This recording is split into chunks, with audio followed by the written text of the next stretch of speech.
with a brand new DC update.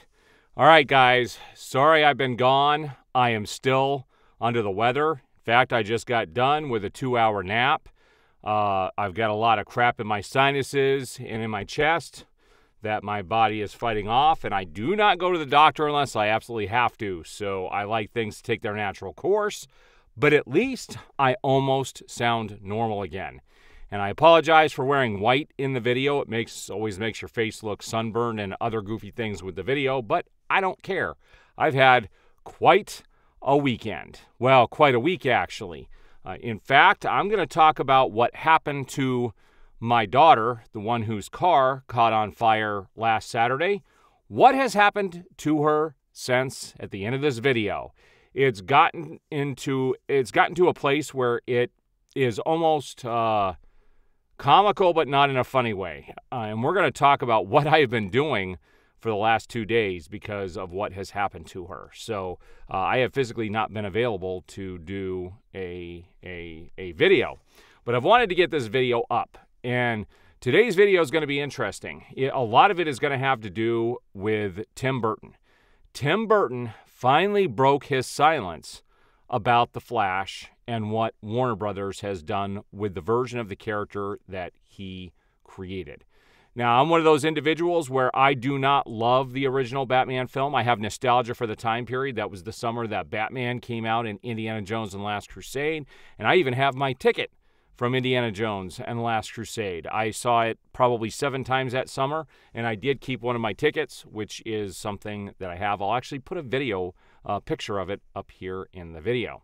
So that summer was a big summer for me. I can always remember things based on movies, and that was a big, big summer. And it was the first time we'd ever seen Batman on the big screen in theaters. I don't know if 66 made it to theaters, to be honest with you. I don't know. I wasn't even born in the 60s, so I don't know if that movie ever made it to theaters, but outside of that campy 66 show, this was the first time we had actually a live-action Batman in a movie, a full-length feature film in theaters, and it was very nostalgic for the time. It was great for what it was, but we had nothing to compare it against. And then we had the 2 joke films that predated the first 2 films. And Batman went into seclusion until the Nolan trilogy, which was phenomenal. I really liked the Nolan trilogy a lot.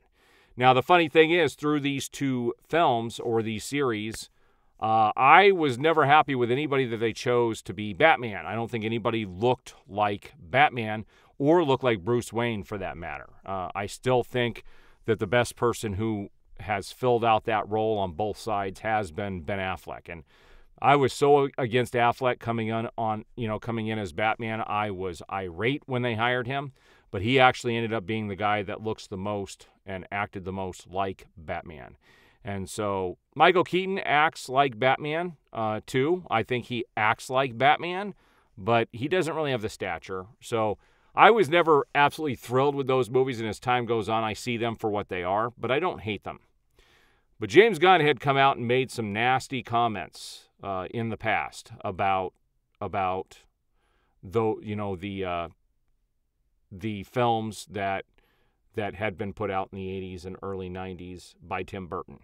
And we all know what happened to Michael Keaton at the end of The Flash. And we're going to talk about the consequences of that and what this is going to lead to. But let's take a look at a few photos here. Now, this is something interesting. It's not directly DC related because it does involve James Gunn. I am going to post this here. Now, a lot of people think that James Gunn either wrote or produced Brightburn. He did not. He was just a producer on the film. But Brightburn 2 is in development and is going to be written by AI. That's some pretty crazy stuff. And this is exactly what Hollywood is fighting against. And know that that strike is still going strong. In fact, Drew Barrymore has her talk show, and she went ahead and decided to start her season even without the writers. And she got a lot of backlash and now has decided to hold back for the time being. Fran Drescher is out there, and she is pushing for a video game. She's not saying she's pushing for it, but that's exactly what's happened. Probably going to happen is that voice actors and everything. There should be a video game strike pretty soon.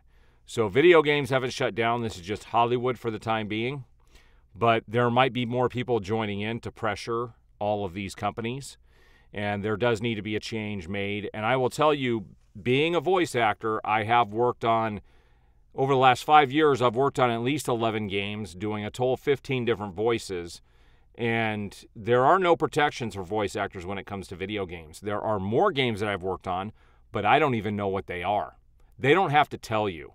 There's a lot of things people don't realize when it comes to the way the industry runs and these companies run. You could end up doing a voiceover for somebody in one of these Battlefront games or in one of the Call of Duty games, and they don't legally have to tell you what it is, and you don't get fair compensation.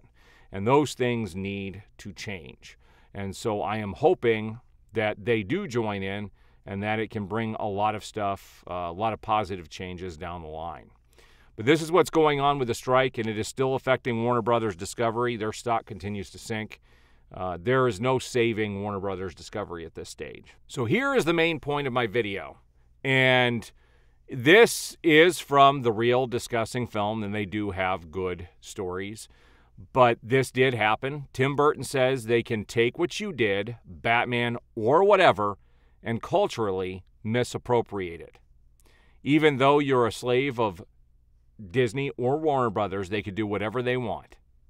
In my latter years of life, I'm in quiet revolt against all this because they know they can't change it. And this is just ramping up what Tim Burton did have to say. Now, I thought this post was interesting. Someone asked, anyone remember the interview where Peter Safran said every DC project has to reflect the tone and feel of the character? Yeah, that was a whole lot of bullcrap. Shazam was a comedy. Flash was a comedy. Blue Beetle was a comedy. Aquaman, definitely going to be a comedy. That trailer, man alive, the amount of comedy in that trailer, and just the statements made by Jason Momoa about it being a comedy. All my interest in that movie has just completely lost it. I've just lost it. I have no interest in this film. None. They have ruined it, especially after how much I really enjoyed the first film. People say the first film was also hilarious. No, it wasn't. There was nothing silly like the stuff I pointed out in the trailer the other day. It was not silly, stupid like that trailer was. Well, here's one photo to what it's going to lead to one of the things I'm going to talk about at the end of the video about what happened this weekend. It's one of the things that happened. This is what I dealt with yesterday. And this is what I dealt with today. We're going to talk about all of that. All right, now my last video, I did talk about them doing an Aquaman 3. And this is coming from Entertainment Weekly. And this shows you that they do have plans for a third film. I told you, I never said James Wan was going to return, but Warner Brothers Discovery does have plans for a third film because of the way that this one ends. And it says, in a recent interview with Entertainment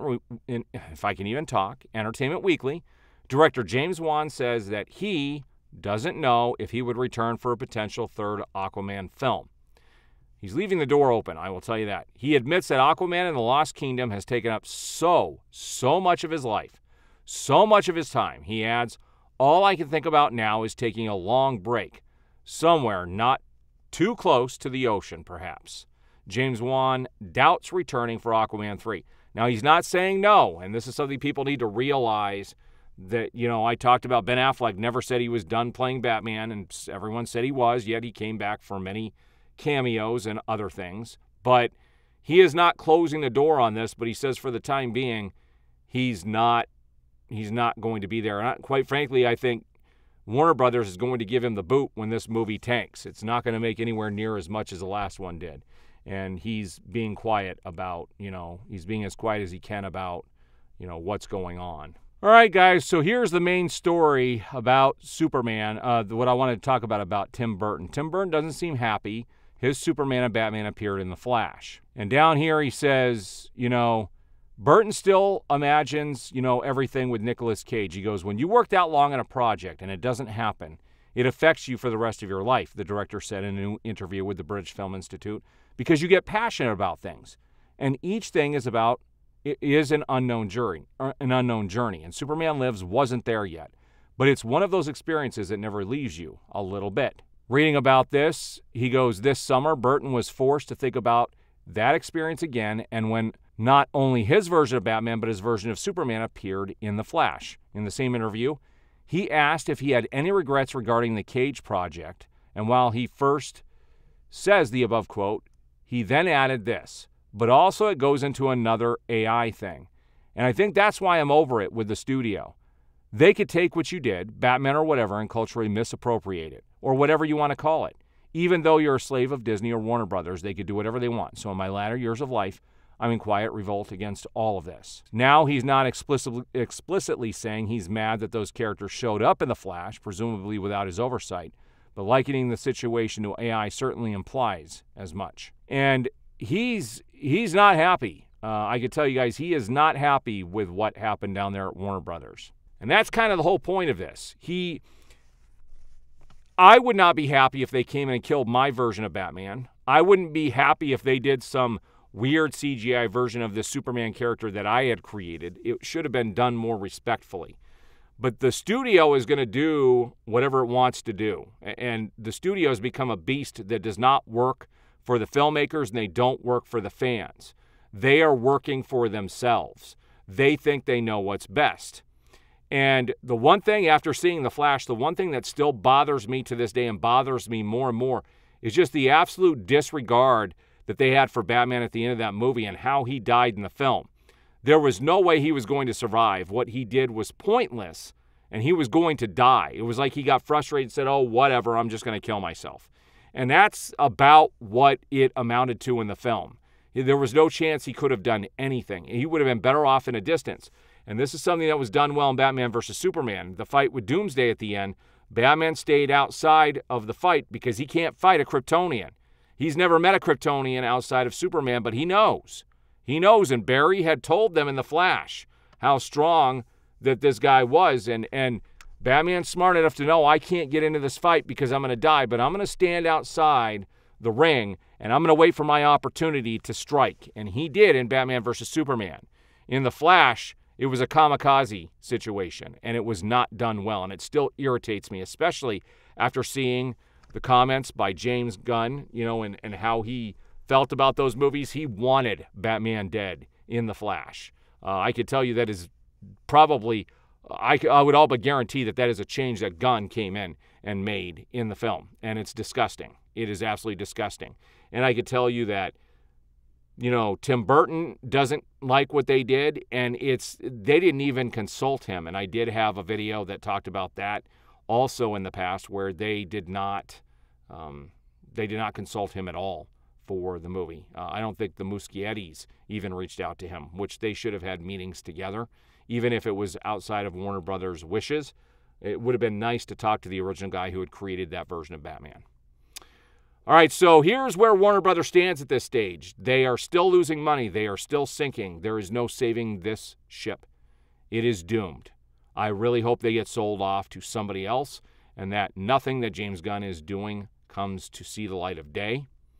And they keep talking about, again, Gunn is out there lying. He either lied about something, because when the strike first happened, he said he had just turned in his first draft of Superman Legacy. But now he's saying that Superman Legacy was completely written. So which was it, dude? Which was it? He's out there. He's talking out of both sides. He does this all the freaking time. All right, so let's talk about what happened with my daughter. This is crazy. So if you don't know, last week, her Kia Soul burst into flames on the highway. Crazy stuff. Crazy stuff. Well, we were taking our other daughter up to college. Well, now she has... my one daughter is allowing her to use her car while she has gone to college, so she has a vehicle that she can use. But earlier this week, 2 days ago, not yesterday, but the day before, she actually got a flat tire while at work, which turned into a big fiasco because there was no correct spare tire in the car. In fact, the spare tire in the car didn't work. So she actually had that car towed to a discount tire. My wife went and made sure that she got down to the discount tire. We were going to pick up the car yesterday afternoon to go bring it to our daughter. So we go to pick up the car, and then my wife calls me and says they rolled down the passenger side window, which doesn't work. My brother and I had to do this voodoo project about a year ago to get the door to go back up. And the switches don't work on the door, on the window. So I don't know how they got the window down to begin with. But why they needed to lower the window to do a tire is beyond me. But we knew we were going to have trouble getting it back in. And so what we had to do is we had to do this thing with the wiring. I showed you guys that video of the wires. If you cross certain wires in the door panel, you can get that window to go, to go back up. And that's what we did to get it to go back up, and it's staying that way. So that took more time, and we did this about a year ago, and I knew we should have taken a picture about what we did, but I decided to take a picture this time so that if it happens again, I can take care of it myself. And then my daughter calls me last night. I'm out to dinner with my brother and his wife, and we were having a good time, and then all of a sudden my daughter calls me. She goes, "Dad, you aren't going to believe this. My car just died," or our other daughter's car. The car just died while we were driving. And I said, "You mean it didn't start, or it literally died while you were driving?" And I said, "Well, if it died while you're driving, that is definitely an alternator issue." She said, "Yeah, what we're going to do is my husband's sister is going to come, and they're going to try and jump the car." I said, "Well, if the alternator's bad, the jump isn't going to work." And I said, "At that point, we're going to have it towed." So what ended up happening is we're waiting. My brother's there. He's got a big truck. We were going to go get some tow cables and actually tow it back to our house so that we could change out the alternator today. And we were going back and forth for over 2 hours last night. And what ended up happening is AAA, her husband's sister has AAA, and they were able to get it towed back to their apartment. So today, early this morning, I was over there changing out the alternator.